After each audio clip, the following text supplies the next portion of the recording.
दर्शकों नमस्कार।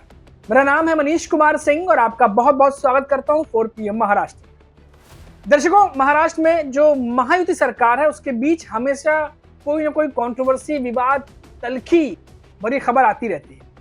अब खबर आती रहती थी लेकिन नेता चुप रहते थे। लेकिन किसी ने ये सोचा नहीं था कि एक दिन ऐसा आएगा कि सहयोगी दल के नेता ही एक दूसरे पर अब तंज कसना शुरू कर दें। जी हाँ दोस्तों, महायुति में चल रही आपसी तनातनी और कई सारे विवाद हैं। इन सबको लेकर के अब एकनाथ शिंदे के मंत्री हैं, उन्होंने सीएम फडणवीस को ही सुना दिया है। तंज कसते हुए कहा है कि अब डोनाल्ड ट्रंप सुलझाएंगे महायुति की लड़ाई। अब ये बात उन्होंने तंज कसते हुए कही है या मजाक में कही है, लेकिन कही तो है। और ये बात ऐसे समय पर कही है जब देश के गृह मंत्री अमित शाह महाराष्ट्र में हैं और साथ ही साथ कई सारे मुद्दे असुलझे हुए हैं। और इसको लेकर के बीजेपी और एकनाथ शिंदे के बीच, जो दोनों पार्टियों के बीच में लगातार तल्खियां चल रही हैं। महाराष्ट्र में नासिक और रायगढ़ जिले के संरक्षक मंत्री पद को लेकर के खूब खींचतान चल रही है। आपको पता ही होगा, नासिक और रायगढ़ का संरक्षक मंत्री अभी तक डिसाइड नहीं है।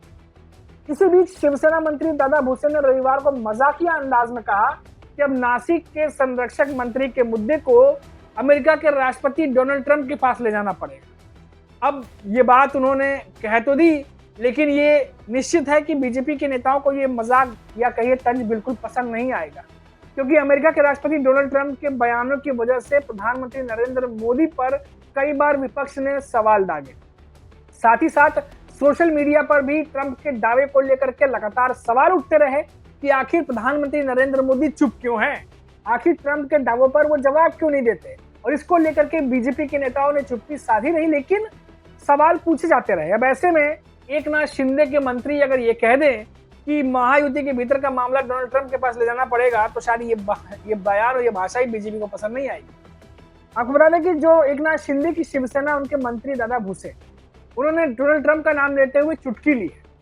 आपको बता दें कि टाइम्स ऑफ इंडिया की रिपोर्ट के मुताबिक जब दादा भुसे जो है उनसे पूछा गया कि क्या रविवार को अहमदनगर यानी अहिल्या नगर में मुख्यमंत्री देवेंद्र फडणवीस, उप मुख्यमंत्री अजीत पवार और एकनाथ शिंदे डिप्टी सीएम हैं, उनके साथ में केंद्रीय गृह मंत्री अमित शाह के साथ बैठक में नासिक के संरक्षक मंत्री पद पर चर्चा हुई, तो उन्होंने चुटकी लेते हुए कहा कि नहीं, अब ये मुद्दा डोनाल्ड ट्रंप के पास जाएगा और ले जाना पड़ेगा और वहीं जो है इसकी बात होगी। इस तरह से कुछ बयान उन्होंने कहा है।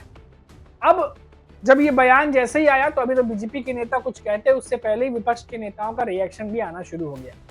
उद्धव ठाकरे के शिवसेना के नेता हैं किशोरी पेडनेकर, उन्होंने तंज कस दिया। उन्होंने कहा कि दादा भुसे की टिप्पणी पर कड़ी प्रतिक्रिया दी। उन्होंने कहा कि डोनाल्ड ट्रंप अभी हमारे देश के साथ जैसा बर्ताव कर रहे हैं, प्रधानमंत्री मोदी के साथ जैसा रवैया अपना रहे हैं, हमारे देश पर जो भारी टैरिफ लगा रहे हैं, देखिए क्या वो भुसे को अपने पास फटकने देंगे।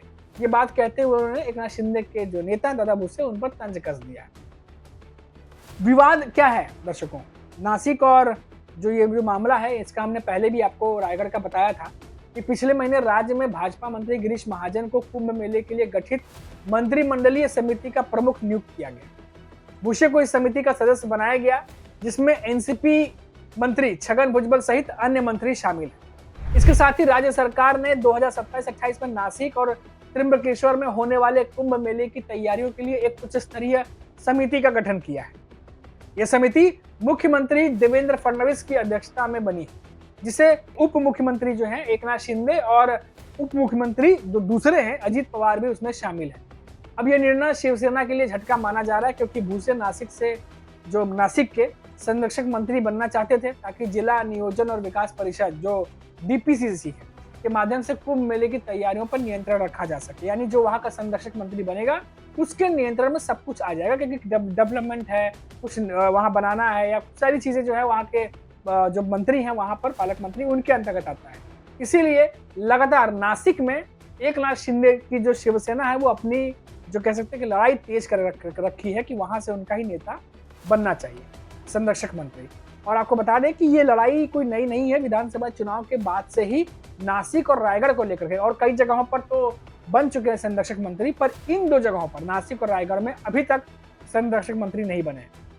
आपको याद होगा दर्शकों, अगर याद नहीं है तो मैं फिर से मैं खबर बता देता हूं कि विधानसभा चुनाव जीतने के बाद महायुति की जब सरकार बनी थी तो सब जगह पालक मंत्री या संरक्षक मंत्री का जो नियुक्ति की जा रही थी। उस दौरान नासिक जो है वो वहां से बीजेपी के नेता को बना दिया गया था संरक्षक मंत्री, और जो रायगढ़ से वहां से अदिति तटकरे को बना दिया गया था जो अजित पवार के एनसीपी के नेता हैं, रायगढ़ से संरक्षक मंत्री। और जैसे ही ये हुआ, और उस समय देवेंद्र फडणवीस जो है वो इन्वेस्टमेंट के सिलसिले में दावोस चले गए थे। दावोस में उनको जाकर के मिलना था, वहां पर आपकी तस्वीरें आपको याद होंगी जब वो दावोस गए थे। उसी दौरान ये पूरा मामला महाराष्ट्र में गरमाया। एकनाथ शिंदे की शिवसेना ने इतना तगड़ा विरोध किया, इतना पुरजोर विरोध किया कि देवेंद्र फडणवीस मुंबई में थे भी नहीं, महाराष्ट्र में थे भी नहीं, तो भी इस फैसले पर स्टे लगाना पड़ गया। अब सोचिए कितना तगड़े तरीके से विरोध हुआ होगा कि नासिक से बीजेपी और रायगढ़ से अजित पवार के एनसीपी के मंत्री को एकनाथ शिंदे के मंत्री को क्यों नहीं बनाया गया? क्योंकि विधानसभा चुनाव के बाद एकनाथ शिंदे की शिवसेना को लगातार दरकिनार करने का काम किया गया। ये साफ तौर पर दिखाई देता है। पहले सीएम रेस में थे एकनाथ शिंदे, सभी इससे अवगत हैं, वहां से बाहर हो गए। फिर गृह मंत्रालय पद पर अड़े हुए थे कि गृह मंत्रालय मिलना चाहिए, वो भी नहीं मिला।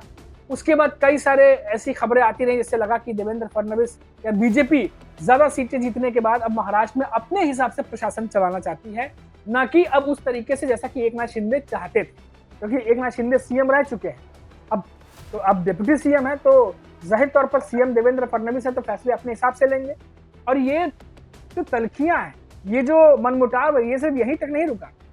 आप देखिए कि जो पर्सनल सचिव रखे जाते हैं नेताओं के, सचिव ओएसडी जो होते हैं, उसको लेकर के महाराष्ट्र में खूब गर्मागर्मी हुई। देवेंद्र फडणवीस की तरफ साफ कर दिया गया मुख्यमंत्री कार्यालय से कि कोई भी अपना ओएसडी या निजी सचिव कोई भी नेता नहीं रख सकता जब तक कि उसका फैसला, अंतिम फैसला मुख्यमंत्री कार्यालय से नहीं आ जाता। और देखा गया कि एकनाथ शिंदे के नेताओं ने और अजित पवार के नेताओं ने इस बात का विरोध किया और कहा कि हम नेता हैं, कैबिनेट में हैं, और हम अपने मन मुताबिक अपना सचिव या ओएसडी भी नहीं रख सकते। इस पर कहा गया कि बहुत सारे ओएसडी और निजी सचिव ऐसे हैं जिन पर भ्रष्टाचार का आरोप है। फिक्सर जो शब्द जो है वो बीच में आया था कि फिक्सर नहीं चाहिए, और इसी बात को लेकर के कहा गया कि कोई भी मुख्यमंत्री कार्यालय से बिना अनुमति के, बिना यस के कोई भी ओएसडी या निजी सचिव नहीं रख सकता। इसको लेकर भी मामला पूरा पुरजोर गरमाया हुआ था। अब ये जो तमाम तल्खियां आई, ये समाप्त होने का नाम, अमित शाह कई बार आ चुके हैं, ऐसा नहीं है कि इस बार आए हैं तो मामला सड़ जाएगा। इससे पहले भी आए थे, कोई सोल्यूशन नहीं निकला, अभी भी आए हैं। खबर ये भी है कि शिरडी में 45 मिनट तक मीटिंग हुई है अजीत पवार, एकनाथ शिंदे और देवेंद्र फडणवीस, यानी सीएम और दोनों डिप्टी सीएम, और साथ में गृह मंत्री अमित शाह। 45 मिनट की मीटिंग में कहा जा रहा है कि जो मराठवाड़ा है उसमें बाढ़ की स्थिति पर चर्चा हुई और कई सारे मुद्दों पर चर्चा हुई। हालांकि अंदर जो चर्चा हुई है उसमें तो बहुत सारी बातें तो हुई होगी, लेकिन बाहर तो वही बातें आएंगी जो वो नेता बताना चाह रहे होंगे। क्योंकि अब जब इतने बड़े मंत्री एक साथ बैठेंगे तो जाहिर तौर पर अब इन चारों के बीच में ही होगी जो भी बातें होंगी। तो अब ये तमाम अपडेट निकलकर सामने आई है। उस 45 मिनट की मीटिंग में क्या कुछ हुआ है ये तो अमित शाह और बाकी जो तीनों नेता महाराष्ट्र के सीएम और डिप्टी सीएम वही जानते होंगे। फिलहाल ये ताजा अपडेट की हमने आपको बता दी कि एकनाथ शिंदे के नेता भी इन दिनों बीजेपी पर तंज कसने से पीछे नहीं हट रहे। जैसा कि मैंने बताया आपको, दादा भूसे एकनाथ शिंदे के नेता साफ तौर पर कह दिया कि भाई अब डोनाल्ड ट्रंप ही सुलझाएंगे अभी महायुति की लड़ाई। अब देखते हैं बीजेपी क्या कहती है, क्योंकि तंज कसा है तो बुरा तो लगेगा ही। अभी के लिए इतना ही, आप देखते रहिए 4 PM महाराष्ट्र। नमस्कार।